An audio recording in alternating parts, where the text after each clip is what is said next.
Oh my god, I thought that one was just moving. So, no. Oh my god. It just smells like death. Hey guys, and welcome back to my channel. Today we're going to be looking at pre-made canned reptile food. Now, I was initially going to do a video listing all the issues with these diets, like what I did with the Hikari Leopard Gecko gel, but then I figured they're pretty easy to find and buy online, so why not actually see what the geckos think? We'll look at appearance, smell, taste, and then I will talk about some of the main issues with providing a diet like this, and also when is it acceptable to feed your reptile diets like this, so stick to the end for that one. The first diet we'll look at is Cano Crickets by Zoo Med. One of the issues with all of these diets, it seems, is there's no clear ingredients, no clear labelling, or how much you should feed your gecko. The only thing they mention is it contains farm-raised crickets, which I believe are black field crickets. Next to the feeding guide, it said feed an amount of food appropriate for the size and quantity of your reptile. Also, I don't believe any of these diets contain vitamins or minerals at all, and it doesn't even tell you to dust the food, but if you were going to use this diet, you most certainly should probably dust it. So anyway, let's go ahead and open up the Cano Crickets. Ew. Oh dear, that is gross. So looks wise, they are less dried than I thought they were going to be. I thought we were just going to have some crispy crickets. They do feel like they got some weight to them. They do feel chunky. Smell wise, oh my god. Size wise, these are fairly beefy crickets. I can see why they say don't give it to a hatchling, but we'll see what the geckos think. Since Maui, as he's a growing gecko, he's young, he's usually very feisty, will eat anything, so let's see. Oh, what's that?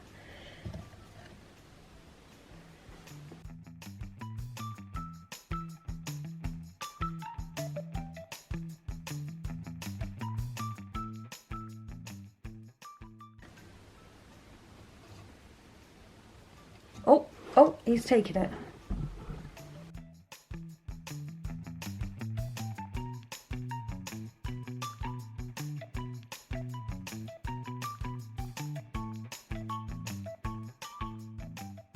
There's a lot of licking afterwards, so maybe there's something on these. Let's try another one.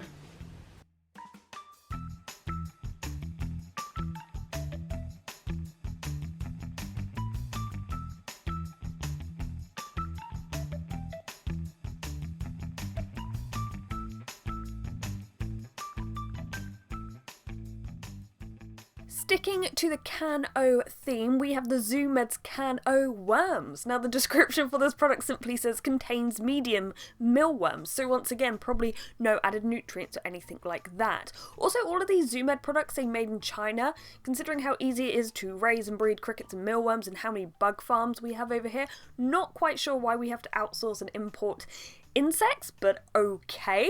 Another thing about this one that I will find interesting to see the results is, in my experience, mealworms mainly seem attractive to leopard geckos because of the way they move, not necessarily the way they smell. So it's going to be interesting to see if the dead mealworms smell better. Why can I not get into this? Ew. Ew. There's one stuck to the top.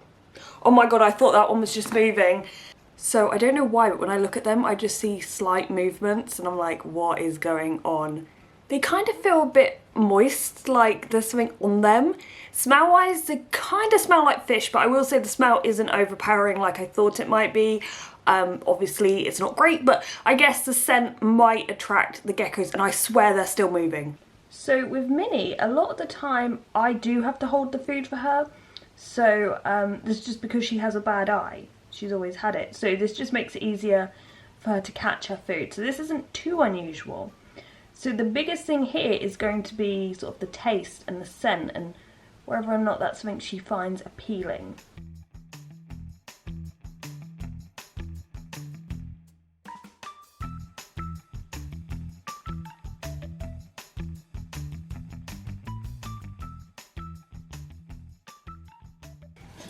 So we don't oh, no, that freaked her out. Finally, we have Lucky Reptiles Herp Diner Leopard Gecko Blend. So apparently this is designed for leopard geckos. Now the diet contains mealworms, grasshoppers, crickets and bamboo worms. Now I've never heard of bamboo worms, maybe they're cheap to raise, I don't know, but that's what's in here.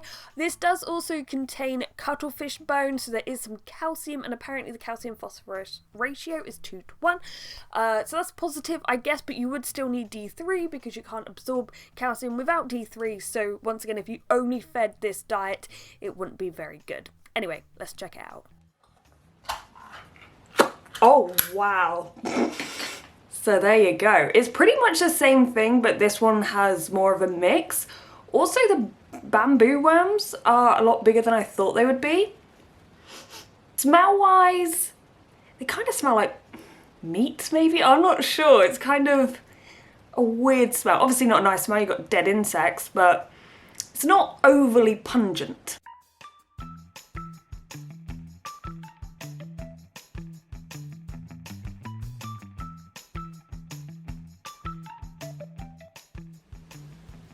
I mean, he's eaten it, but honestly, it just feels soggy.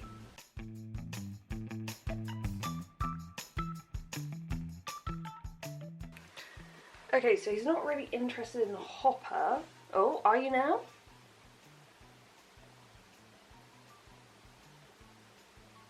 Oh, I'm gonna make it... Oh, he's chopped a little bit off. No, no. So of course, I was never gonna really give my geckos many of these, partly because sometimes they weren't interested, and also because I don't really want to fill them up with whatever this is. What I thought I'd do though is tip these all out into a box so we can sort of see how many you get. The box is a little bit dirty because it used to have mealworms in, but this is the can of crickets. I will say now they've been open a while, now I've had a few out, you can definitely smell them a lot more. Fairly big crickets, very moist. I'm confused what is on them. Then we have the can o' worms. You know, you get a decent amount in here, but they're all sort of stuck in the can. Yeah, they're still stuck in the can. So now the herp diner or dinner. So we have a lot of pre-dead insects here. They won't go to waste because my isopods will eat anything, so they'll definitely end up eating these, and I can even probably bury them outside for the woodlice outside to eat. Anything can be broken down, I won't just throw it in the bin, it can be sort of recycled, reused, you know what I mean? Now, as I said, the smell is getting pretty bad for me, but I've been in this room a while, I'm curious to know what my boyfriend thinks, so one sec. Can you not smell it in the room? No. Oh. It just smells like death. Wow. So what are my overall thoughts on these diets? Why are they considered bad? So to put it simply, if you only provided these as a main diet, they are void of essential vitamins and minerals, so your reptile will get very sick in the long run. And if you have a hatchling, a growing gecko, who really needs all those vitamin and minerals to fully develop and grow, they're going to have some major issues if they're only fed this. They also provide no enrichment. Unless you use tongs and move it about a bit, even then you can't really beat the real thing. You also have no control over what this food is being gut loaded with. There doesn't seem to be any information about what these are fed before being canned, so you literally have no clue what you're passing on to your reptiles, hence why I didn't really feed mine very many. There's also no clear direction in terms of how much you should be giving your reptile. Also, once opened, I believe all of these diets have to be discarded after a week, so price-wise this can add up quickly. So when would it be okay to offer this to your reptiles? The only times I can think of is, number one, if for some reason you couldn't get live feeder insects at all for like a couple weeks and you needed this to get you over that period. It's not ideal, but it's better than letting your gecko starve. Just make sure you dust the food.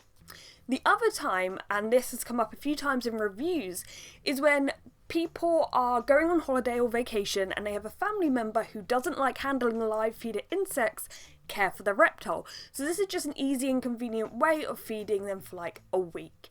As I said, and I want to stress, these diets are not suitable for long-term use at all. At the end of the day, if you don't like feeder insects, or you can't be bothered to look after them, or you're not even allowed to keep them, then maybe a reptile that requires them as part of a healthy diet is not for you. Anyway, I hope this video has been helpful. If you haven't already, please subscribe, but thank you for watching and goodbye.